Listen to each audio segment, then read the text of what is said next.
This is how bottles are recycled in China. Yet if a local recycler gets its way, this is how plastic will be collected in the future. Incom has started a project to collect bottles directly from Chinese citizens, a move it hopes will tap the growing environmental movement here, but one some fear could put them out of work.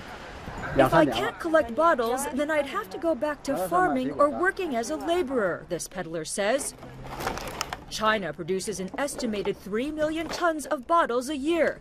Many of them end up in landfills or discarded on the streets, left for informal collectors like Tian Guangyou.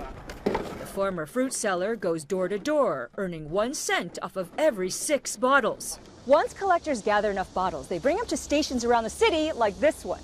Here, the bottles are counted before they're taken away for recycling. Incom says its program would help formalize the process, cut waste, and allow people to see the value of recycling themselves. In China, it's very hard to get bottles directly from the public, he says. This is a convenient, efficient, and easier way. In August, it plans to install its first few machines at subway stations in Beijing.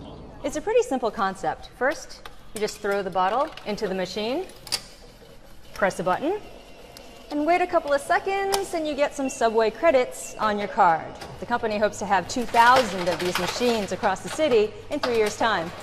The bottles are scanned, crushed, and sorted, similar to other machines around the world. But unlike in many other countries, these machines could cost hundreds of thousands of jobs. Recycling, a multi-billion-dollar industry here, is seen as an important employer in this developing nation. I'm worried if everyone brings bottles to the machines, he says, then we won't be able to collect them. To address those concerns, the company says it will collaborate with street collectors, hiring them to transport plastic containers or work at the factory. Some environmentalists say the payoff at the machines, at 1 cent a bottle, needs to be more competitive for the program to catch on. But the company believes it's priced fairly and says the project could one day be replicated across the country. Through the panels and the ads on the machines, he says, we will show people what true environmental action is. A move it thinks will only nurture the nation's budding recycling culture.